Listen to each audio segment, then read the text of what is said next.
All right, so here we go again. All right, so we're subtracting the bases. Okay, this is lesson 7-2, and we're talking about dividing. When we have bases that match, we divide, we subtract the exponent. Okay, so 5 take away 3 became the 2. Okay, here the question has come up, how come the 8s don't become a 1? Because 8 over 8 seems like it should be a 1. Well, how many 8s would you actually have listed here? 1, 2, 3, 4, 5, 6. 6 8s. I'm proud that I squeezed those all in. How many on the bottom? 3. 1, 2, 3. Yes, 8 divided by 8, yes, that would be a 1. 8 divided by 8 would be a 1. 8 divided by 8 would be a 1. Uh-oh.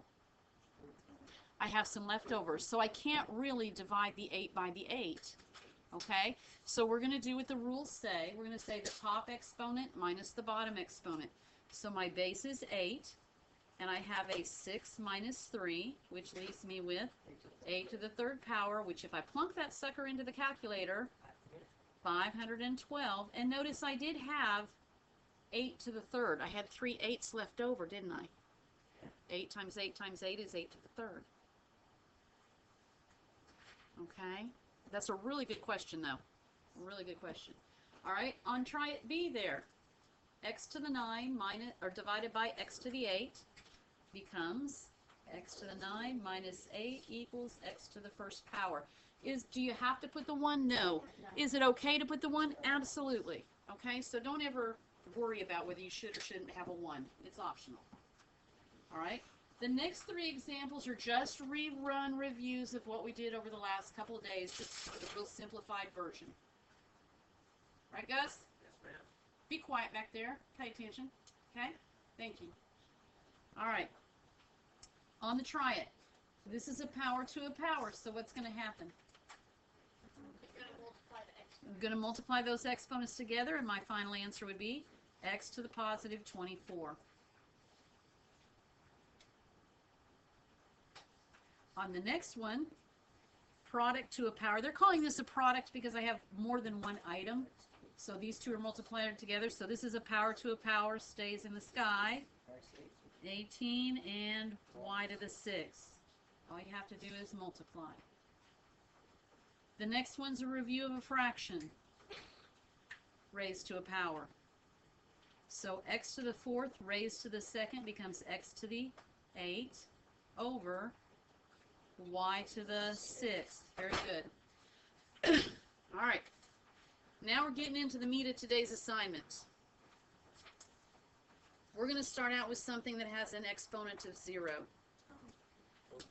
If you have an exponent of 0, your answer is going to be a 1. Not sometimes, not occasionally, always. And I'm going to explain to you why in a minute. You just got to trust me temporarily, all right? So, if we were to say this was our actual problem, and we did power to a power stays in the sky, right? What's 0 times 1? 0. So I would have 8 to the 0 power. And 0 times 4? Nope, it's a 0 power. Anything raised to the 0 power is a 1. So this is technically telling me I have a 1 times a 1. And 1 times 1 equals 1. All right? Yes, sir. It's raised to the 0 power. Yeah, you're not multiplying it by a 0, you're raising it to the 0 power. And I'm going to explain that mathematically so you can see how and why in just a second, I promise. Yes. Yes. I promise you're going to see it here in a minute, okay? Okay, so on try it A, your variable raised to the 0 power is a 1. 7 raised to the 0 power is a 0.06 raised to the power of 3 is a 00216. All right, who wanted to say 1 just because we were getting in a roll? I tried to catch you. It didn't work, though, did it? Doggone it. I was trying to trick you. I was trying to trick you. All right, now I'm going to take you on a little journey. We're going to explain why it happens that this actually works. Anything to the 0 power is a 1. Remember at the beginning of, probably semester 2 or so, I said the second semester is going to require a little deeper thinking from you and a lot more thought process. The story problems were kind of our beginning of that.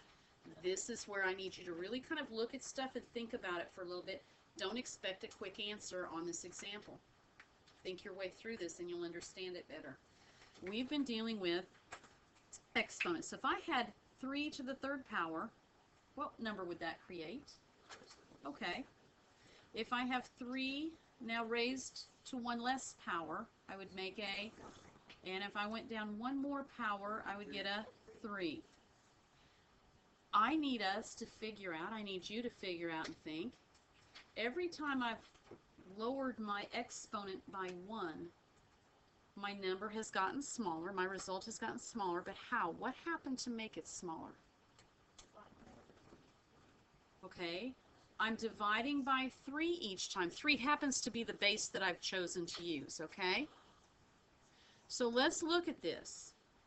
If I wanted to find out 3 to the 2nd power, I took this value and I divided it by 3 and I got a 9.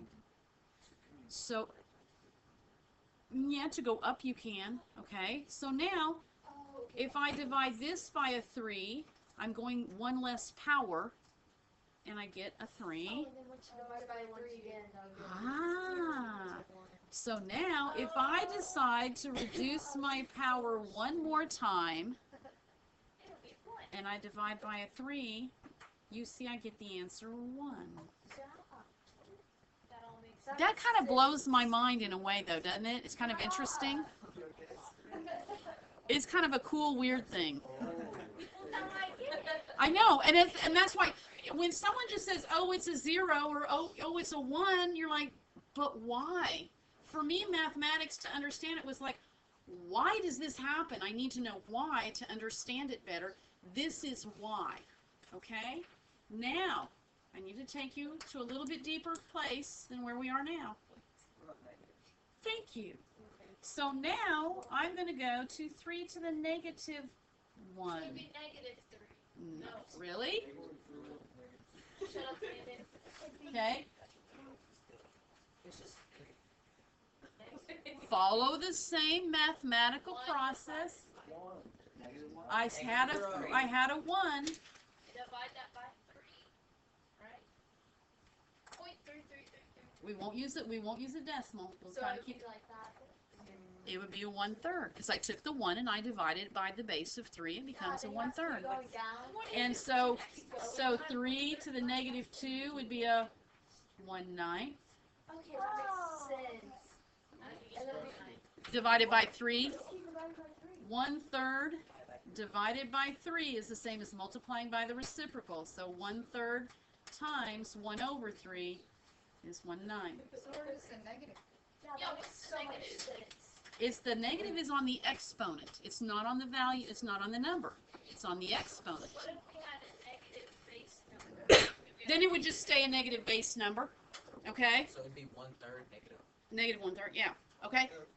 It's 4 -1 is 1/4. Okay. All right. So stick with me here. Come back. Come back.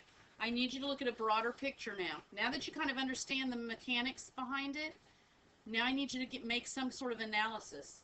How was a number that had a positive exponent different from a number that had a negative exponent? You got a fraction. That's the big picture. When you have negative exponents, you're going to be dealing with numbers that are smaller than 1. Okay? You're always going to be dealing with numbers that are smaller than a 1. Now let's do the front of the notes, bottom part, now that you kind of get it. And so, okay, I need to, before you go there, I need to talk to you. Ultimately, your goal, because you need to know where you're going with all of this. Your ultimate goal when you're dealing with exponents that are negative is to get rid of the negative exponents. You should never, ever, ever have a negative exponent in your final answers on your work. If you see that on a test, it's not a good answer because it really isn't finished. Okay? The way you make them go away and not be negative is to use the reciprocal. For example, assume my arm is a fraction, okay? Suppose you have a negative in the numerator, a negative exponent up in the numerator. You want to make that go away, you're going to put it in the denominator. You're going to put it in the reciprocal location. It will then make your exponent become a positive value, and vice versa.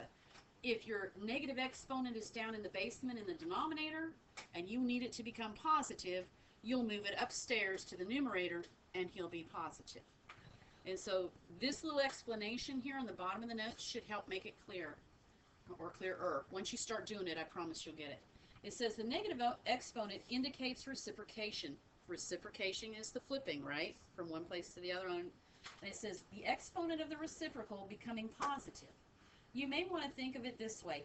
The unhappy negative exponents will become happy positive exponents when they and their base trade places. And that's essentially what you're doing.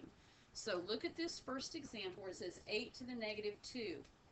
I am begging you, every problem that we do that's not a fraction, you make it a fraction right away, okay? Boom. Once you've made it a fraction, you now have a top and a bottom, right? You've got an upstairs and a downstairs. Now you have the ability to move them to whatever location you need them to be. I can't have a negative exponent. He's in the top. He needs to go to the opposite location to become positive. So where's he going to go? Down to the bottom. So now this negative 2 exponent turned into a positive 2, but he's underneath now. And we have a placeholder of a 1. If it hadn't been there, you wouldn't know it was a fraction. So the placeholder is a 1. Stick with me. You'll get better, I promise. And then 8 squared is a 64. Now suppose you have a negative exponent in the bottom, in the denominator. Where do you want it to go? Up, because you want it to become positive.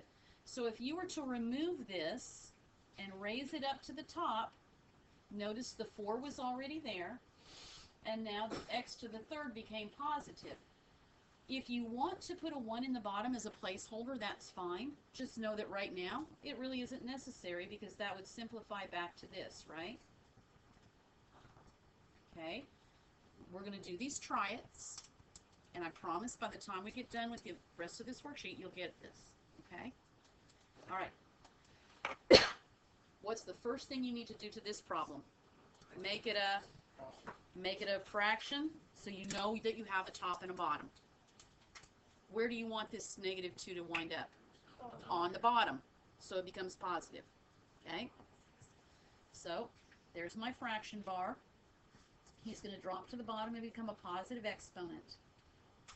I have a placeholder of a 1. Final answer here is 1 over 16.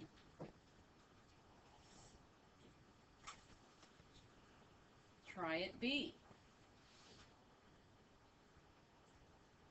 I could subtract these. I could subtract these right now because they have bases that match. But I'm just going to wait. There's no right or wrong here, okay? I just want you right now, though, to get used to moving things to top and bottom, okay? Yes, sir? No, it's always from the top to the bottom. Always top to bottom, yep. You'd say negative 2 minus a 4, yeah. And we're going to get the same answer, and you're going to see that in a minute, okay? So I want this negative 2 to become positive, so he needs to go where? To the bottom. So 3 to the 4th was already there. I'm bringing the 3 to the 2nd to the bottom. A 1 goes on the top to hold the place value. Now, do you remember from yesterday, are we multiplying bases? So what do we do with those exponents? If we're multiplying, we add. So you would have a 1 over 3 to the 6th.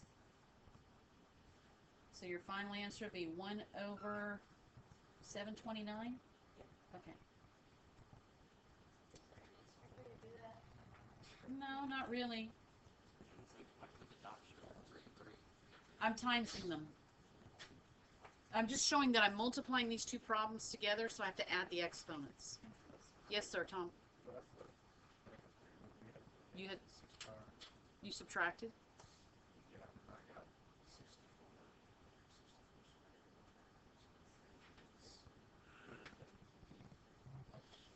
Okay. All right. Let's do the second one. Let's do C by doing the subtraction this time. First, okay? A little bit of each. That one we dropped and rearranged. This one, let's subtract. You could have just traded places. That would have been fine too. All right? Because, see, this guy's negative and this guy's negative, so if we moved him to the top and him to the bottom, you could have done that. You still have to subtract, though, in the end.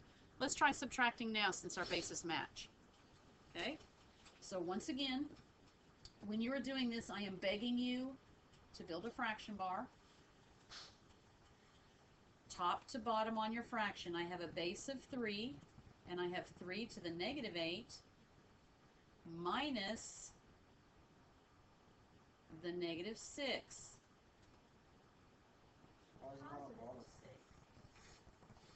Pardon me? I'm actually doing the subtraction like we did in the very first example.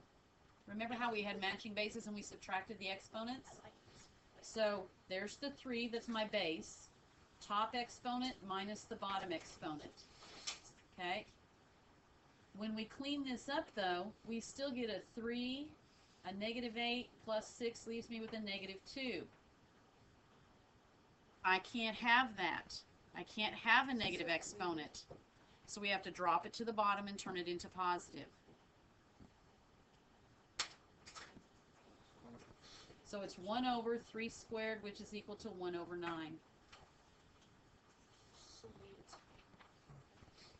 There are 5 problems on the back. We're going to work them together. By the time we get done, you'll be able to do the steroid type problems, I promise, okay? Yeah, you will. No, you're just going to distribute everything. You're all right. Okay, number 1. Step 1, build a fraction bar. Step 2, look for any variables that match. G, so G starts it out. Top number minus bottom exponent. So top exponent minus the bottom exponent. So 3 take away 1. I encourage you to just write it like this to begin with. Then I have H's. And I have a 5 minus a 2. I didn't have anything in the bottom of my fraction, so I'm going to put a 1 as a placeholder, just in case. Simplify your exponents now. What's 3 take away 1? 2. So that's a 2. And 5 take away 2 is a 3. Were either of those negatives? So is anybody going to drop to the bottom? So really this is an unnecessary bottom, but I put it there just in case. Okay?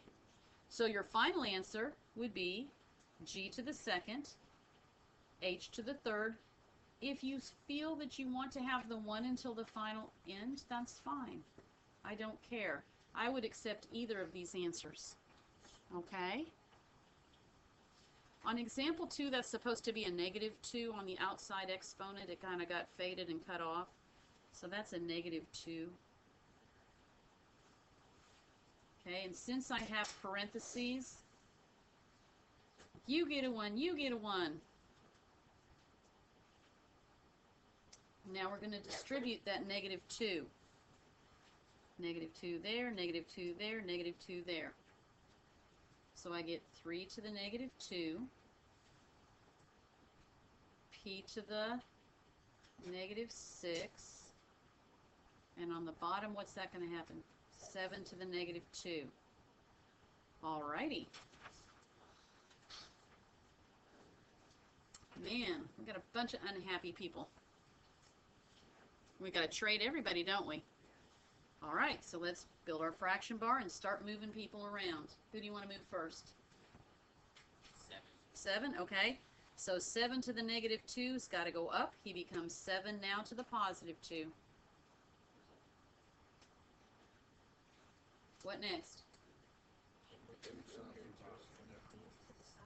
3 to the negative 2 drops to the bottom, becomes 3 to the positive 2.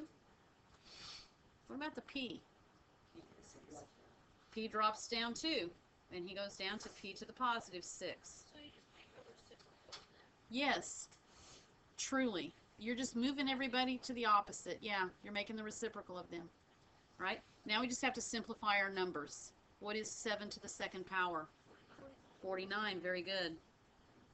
49's on the top. 3 squared becomes a? And then we have p to the 6 who's just chilling. Now, if I could have simplified 49 over 9, I should have. Okay, so if you get fractions that could be simplified, you should do that, but I can't. You can't. No, there's nothing that works. Okay? Let's look at number 3, please. What's going on there? We know the 0 is going to turn into a 1.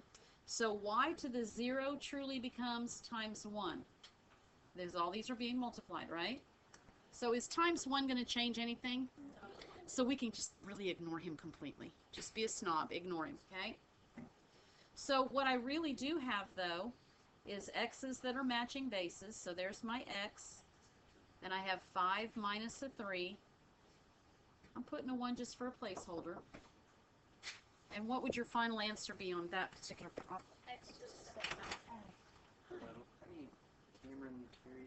Mr. Terry, I need your Chromebook, sir, okay? It's free. I have no control over heat or cooling. Okay.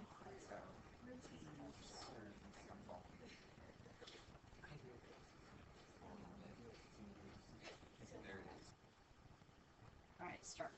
All right, look at number 4 now. What do you see happening there? Change the R. R needs to be moved. What else? R and N need to be moved, for sure. What about the P? He's happy. He's positive. We leave him alone. Okay? So there's my fraction bar. N drops to the bottom and becomes a positive 5. R moves to the top, becomes a positive 2. And P was quite happy where he was. We leave him there. And that is truly all we can do because we don't have any variables that are matching. So that's it. All right, let's look at problem number. Are you okay with this so far? Kind of okay getting there? Yeah. I'm going to have trouble like subtracting because I'm going to accidentally bring that. So you're aware of that though, right? So know that you just got to be really careful on this side. Now, here, let's go to the steroid problem number 5. What the mess? Okay. Number 1. Do you see any normal numbers, any coefficients that you should simplify? Right? When you look at this, that's just a fraction 2/10, right? Yeah. So what does 2/10 turn into if you simplify it? 1 on the top and a 5 on the bottom. So let's write our fraction bar, and there's a 1 and there's a 5. Always take care of those first, if you can, okay? And remember what I said, we're doing all of our math in the numerator, and this is why. Other teachers teach this a little bit different. I find their method very confusing because I get lost as to where I should put it, up or down. On my way, I know exactly where I'm putting it, and I think it's easier. So all of your mathematics needs to be done in the numerator when you're subtracting your exponents, okay? So what's the first variable I have? An A. And I have an a to the second. Do I have any a's on the bottom? Yes. So it's a 2 minus the negative 3. Think of this fraction bar, Mr. Terry, this might help you, as a minus sign, a humongous minus sign. 2 minus the negative 3. You see it now? It's shouting at you. Okay? Now I have the letter B. I had a positive 3 on the top, a big minus sign right there, and then a negative 1. I have a C, and the C had a negative 5 on the top. He's got a minus sign, and then he has a negative 4 on the bottom. Does that make sense? Kind of help you see the minus part? Now we're going to clean this up. All right, there it is. Here's my 1, here's my 5, because those guys aren't changing. Negative, negative makes a positive. So that's going to, I'm going to have a to the positive 5. Negative, negative makes a positive, so that makes b to the 4. Negative, negative makes a positive. Same signs add and keep, different signs subtract. Keep the sign you have more of, then you'll be exact. So I have an... We can't, but now we know where to go. He has to drop to the bottom. The C's got to go. Okay? But is it very easy to see that you have a negative that needs to be moved? Yeah. So if you do all of your work in the top, it's very easy to see what happens. Final answer, A to the 5, B to the 4, and the C will drop to the bottom. You do not have to have either of those ones if you don't want them. The tree is already dead. Don't worry about how much paper you're using. Boom! Okay, I have the answers all printed out. Work a couple, see how you're doing. Will you put the answers on there so we can take pictures? No, So we can know what we're doing. Oh wait, she has to say no because it's video. Because you already No. know a lot of people are gonna come here and say, no, you're going to work on it right now. No. You've got time in class, let's work.